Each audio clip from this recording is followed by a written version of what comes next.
the laws of any state are broken, a duly authorized organization swings into action. It may be called the state troopers, militia, the rangers, or the highway patrol. These are the stories of the men whose training, skill, and courage have enforced and preserved our state laws.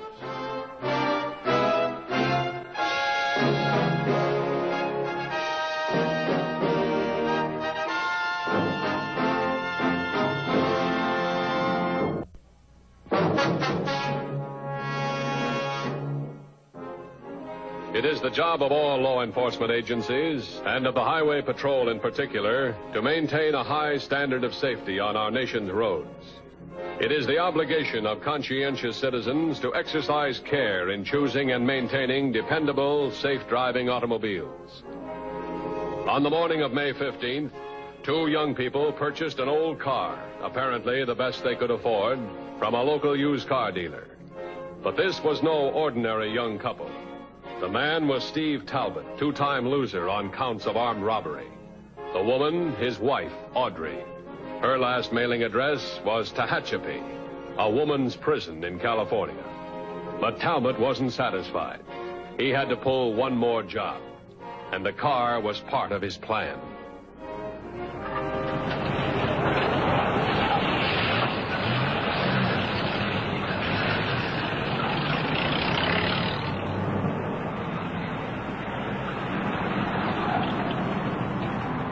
The Talbots could have afforded a better car, for the suitcase clutched by Audrey Talbot contained $20,000 in cash and gems, the take from Talbot's most recent holdup. Well, the bus should be here in a few minutes. Steve, don't do it. What? Well, why push our luck? We're free and clear now. We've got money and a chance to enjoy it together. Let's both go to the airport now together. Honey, just one more job. This one's a cinch. That old jeweler is as dependable as his clocks. Nothing can go wrong. Anything can go wrong. Suppose the police should trace this car. This is a legitimate car, honey. The only thing that can happen to it's when it's found abandoned at the airport. And suppose someone sees you. That's another reason you can't go with me. It's harder to identify a man than it is a man and a woman together. But the best thing you can do is get out to the airport and make sure of our reservations. And if I'm late, get reservations on the next flight out, wherever it goes. And if you're too late? Honey, stop it. I'll be there. Just wait for me. Wait for you? The last time I waited nearly 2 years. Please, Steve. I don't want to go to prison again. Is this job really worth it? Please. Now, look, it's all settled. I'll see you at Clovis Field at noon.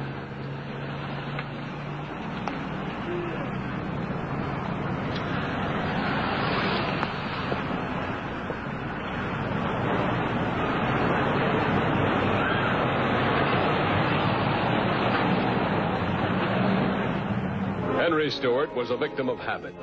At exactly 9 o'clock every morning, he opened his jewelry store. The dusting and arranging of displays took half an hour. And at about 9:30 every morning, Henry Stewart opened his safe, a fact which Talbot, a methodical criminal, had carefully noted.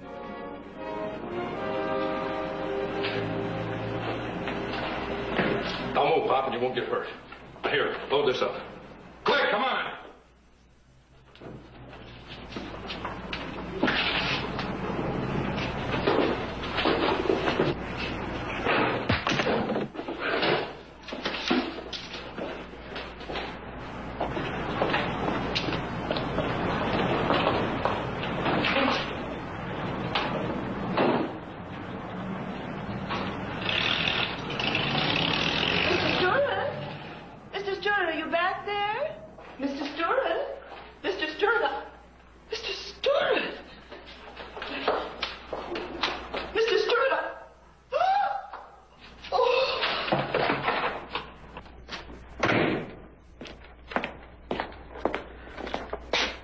Just had a call from a woman at Stewart's Jewelry over in Midvale. She found the owner in the back on the floor. What is it, robbery? I don't know. I couldn't understand her very well. She mentioned something about a safe. She sounded pretty hysterical. Get the nearest unit over there right away. Have a lab man and photographer join him. Hurry it up. I'll meet you downstairs. Crime lab. Steve Talbot drove upstate on Highway 30, unaware that the Highway Patrol had already begun to move into action.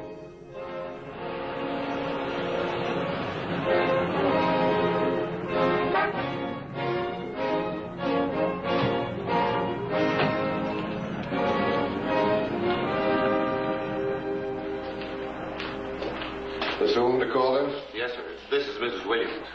Where's Stewart? The ambulance just took him in. Dead. Whatever was here, he got it all. Mrs. Williams? Yes, sir. Anybody here in the shop when you came in? No, but there was a man coming out just as I was passing by. A young, good-looking man, about 35, wearing a brown suit, I think. Well, it might have been gray, I'm not sure. Well, he was carrying a briefcase.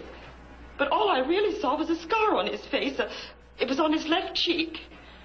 I'll radio headquarters and have them run a check on everybody with a scar on their left cheek. Is something going? Right. Anything else? Well, he brushed right by me, almost knocked me over. He got in a car and drove away. Well, it was kind of funny, him driving away so fast, and also I thought I'd come inside and look.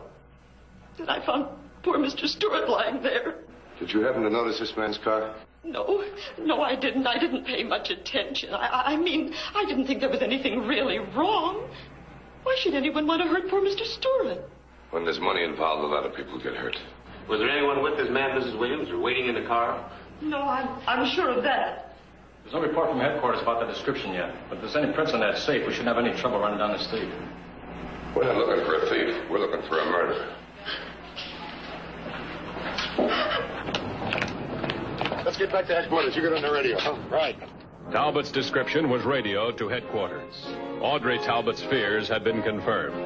Talbot's carefully planned holdup had gained new and far more serious proportions. Talbot's description was being flashed on all the local television and radio stations. Talbot himself was about 35 miles outside of town on Highway 30, another 60 miles from the airfield where he was to meet Audrey. Mug shots and records of 3 suspects who fit the description. Give me a look. Steve Talbot. Luke Minnick, Tom Lawson. They all fit except Lawson. He's on vacation. Alcatraz. There's nothing we can do to get a report on the fingerprints. Matthews. Who? Come again. Oh, Bishop. All right, send him in. Says you know something about the Stewart case. Mr. Matthews? Yeah, that's right. My name's Bishop, Al Bishop. Best used cars in town. How are you, Mr. Bishop? Sit down, won't you? Thank you. I heard the bulletin on the radio, Mr. Matthews, about the murder. I telephoned right away, but you weren't here, so I came right down. A fella came to my place and bought a car this morning that fits that description to a T. Said his name was Richard Price. He had the scar and everything. I remember the scar because I was wondering how he got it. And they were carrying luggage, too, like they were going to take a trip. What do you mean by they? Well, he had his wife with him. Anyway, he said she was his wife. Beautiful blonde girl. Looked like a movie star, you know? Yeah, I'll bet. Would you recognize him if you saw him again? Sure, I think so. Anyway, I know I'd identify the woman. All right, forget her. Take a look at these.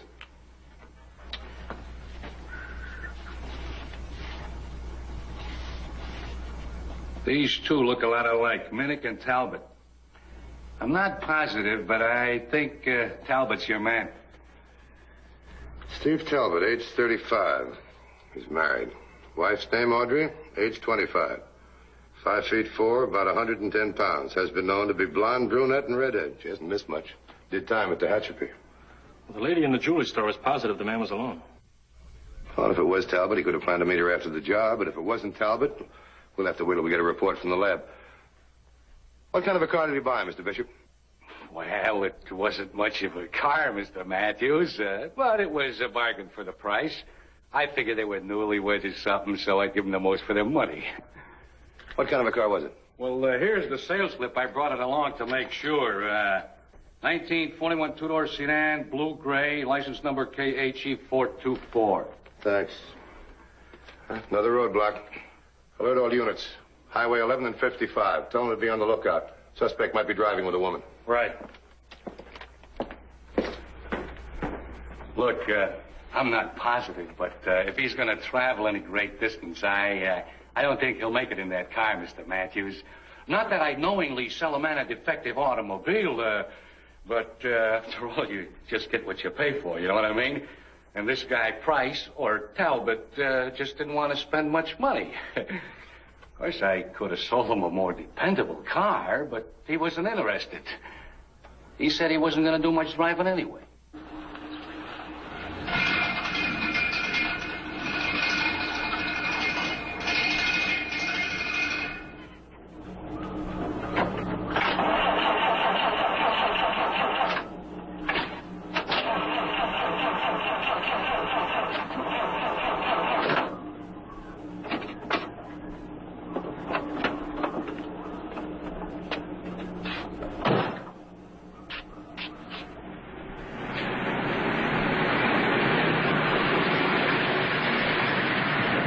There's a man up ahead. See, man. Looks like his car broke down. Let's give him a hand. Oh, Jim, do you think we should? I mean, you think it's safe to pick up a strange man? Oh, he may be in trouble. Pardon me, but had a little car trouble. I'm in a hurry to catch a plane. Do you have any idea what's the matter? Well, no, I don't. I'm not much at mechanics. I'm a businessman myself. I'm the same way. Well, there's a garage down the highway a few miles. Hop in. Well, I'm afraid I can't wait for repairs. You see, my plane leaves Clovis Field in less than an hour. It'd take me almost that long to get there if I left now. Well, if you want to leave your car here until you get back from your trip, I can take you up to Clovis. I'm going right by. Well, thanks. I appreciate this.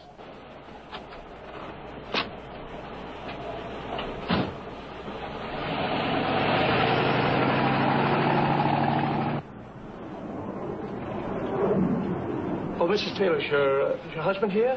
Well, he had an appointment. He'll be meeting me at noon. I just wanted to check. Okay. Thank you. Minutes after it had been abandoned, Talbot's car was spotted by a cruising highway patrol unit, and its location radioed to patrol headquarters.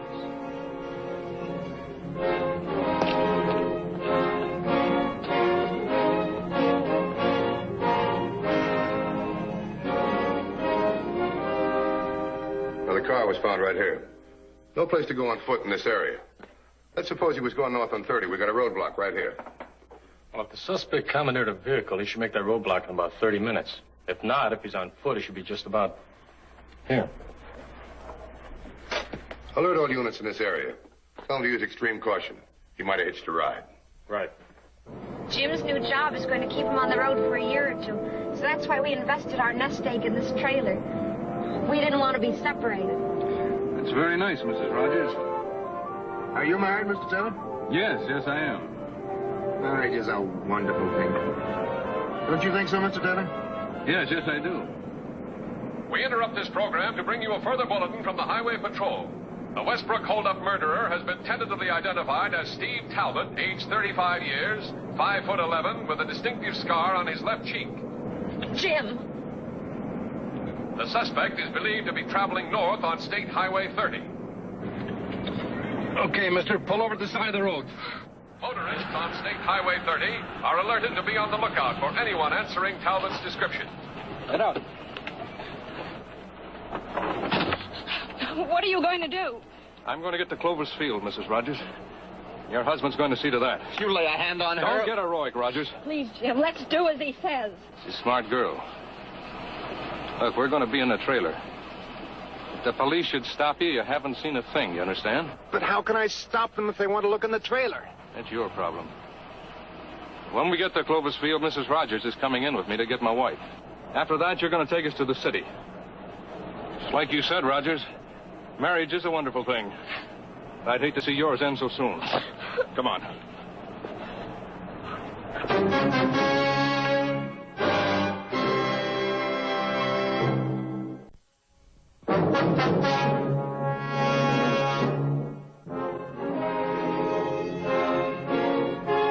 The trailer with its two hostages continued its flight to the airport, while the Highway Patrol concentrated its efforts to stop that flight. We're only about 10 minutes away from the roadblock. If the suspect was headed this way, we'd have heard by now. We've got to figure it's going to take him a couple of minutes to get a ride. Station to 2150. 2150 by. Crime Lab reports prints on safe match those of Steve Talbot. Okay. 4 more units. Talbot's our man. 10-4? 10-4. Well, now that we know for sure that it's Talbot, it makes it easier. Easier? It must be terrible to know you've killed a man. It's not so terrible. Look, if we promise not to call the police, will you get out at the airport and let us go? Mrs. Miss Rogers, I'm afraid I can't take a chance of being trapped in a plane. If I get out at the airport, I'll have to kill you both.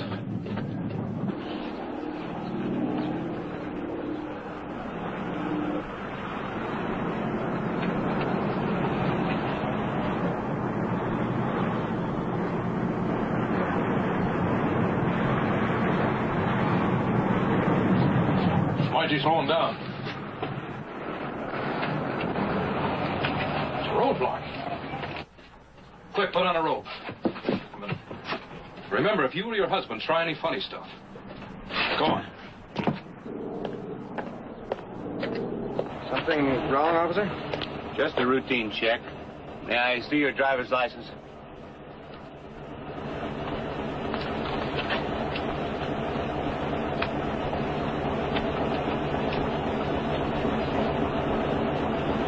Notice anyone along the highway, walking or hitchhiking? No, sir, I didn't. I see. Anyone in the trailer? No one. What's the matter? What's taking so long?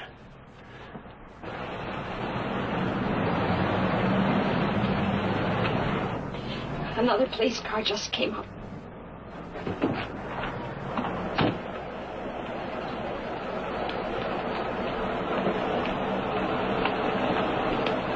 Check the trailer?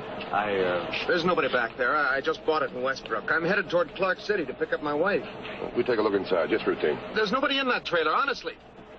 But why should I lie to you? Well, if you're not lying, you shouldn't mind if we take a look. Wait a minute. I did lie, officer. My wife's in the trailer. She didn't feel well, and she's been lying down back there. I didn't want her disturbed. I'm sorry, we're going to have to disturb her.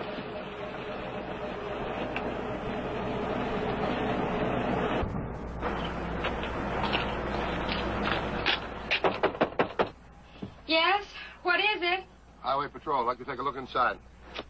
No tricks now. Say you're sick. Just a minute. Hate to disturb you. It's just a routine check. Oh, I was napping when you knocked. I don't feel well. Mind if I take a look inside? I'd rather you wouldn't.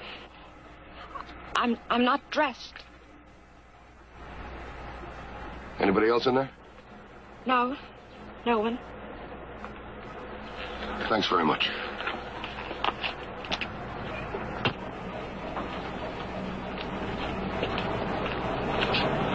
Okay, you can go now. Thanks, officer.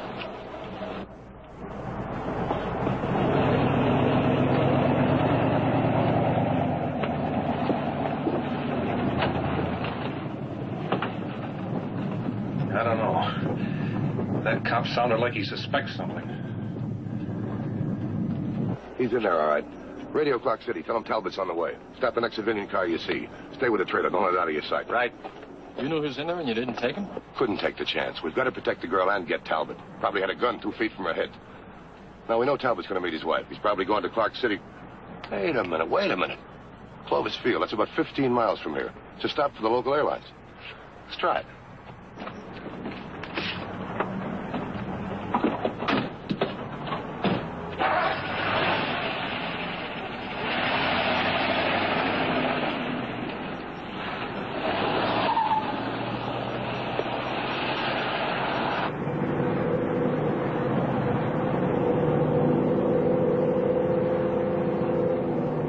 It's those cops. They're on our tail. Oh, but that's impossible. They couldn't suspect anything. They let us go through.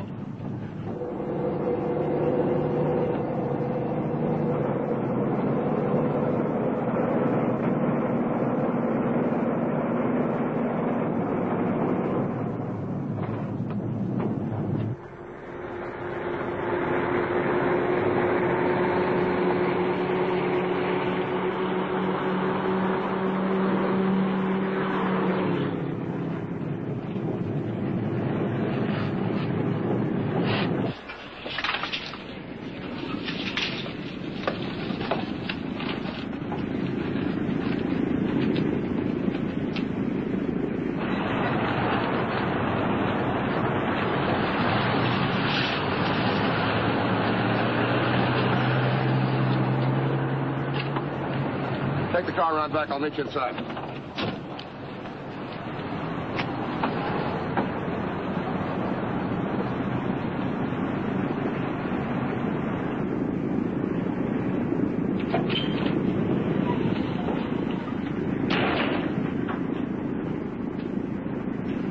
Yes, sir? You got a flight going out of here in the next couple of hours? Yes, we have a flight leaving at 12 o'clock in about 5 minutes. That gal over there happen to be on it? Yes, that's Mrs. Taylor. She's waiting for her husband. Mrs. Taylor? Mrs. Taylor. Thanks very much. You're welcome.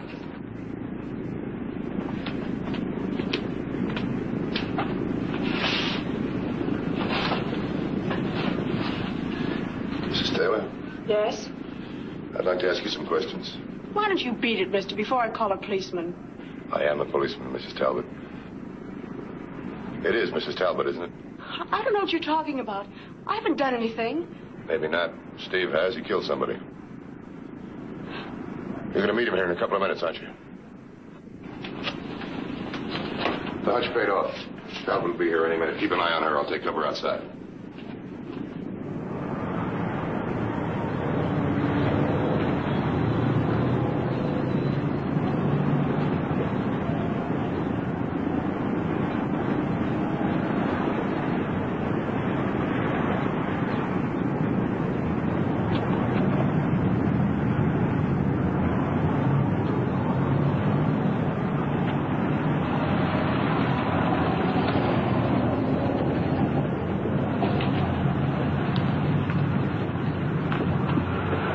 Let's go get my wife.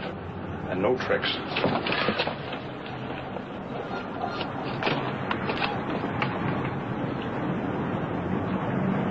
All right, Rogers, get out. I want you where I can see you. We're going in to get my wife, and then you're going to take us to the city.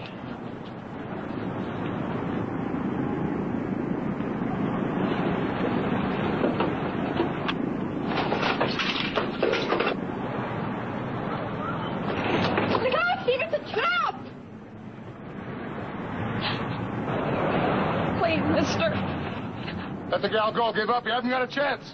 Well, come a step closer, mister. She's dead. Get out of the way.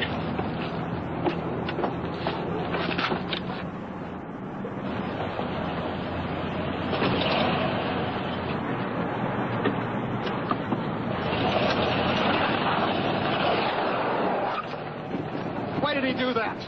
If Talbot finds out he's in there, he'll kill them both. Let's go after him. Take it easy, Mr. Rogers. Henderson, take that car and follow him, but don't get too close.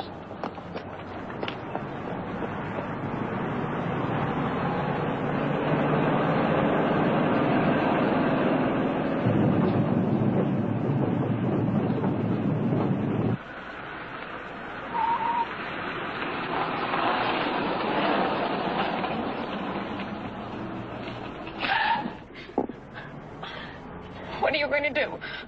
Are you letting me go? Not you, lady. Just your trailer. Dragging that thing around is like wearing a big sign. We're going to make better time without it. You just sit here and don't try anything cute.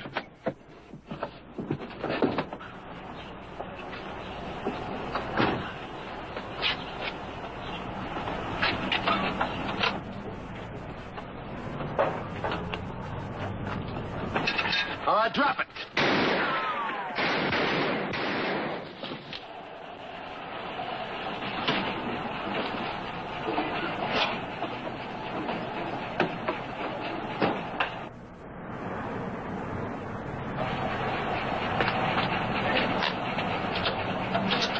All right, you take it from here. Yes, sir. Come on, I'll take you back to your husband.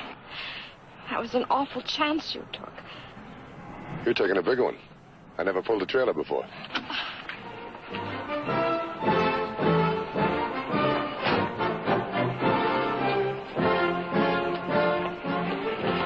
Here's keys. Thanks.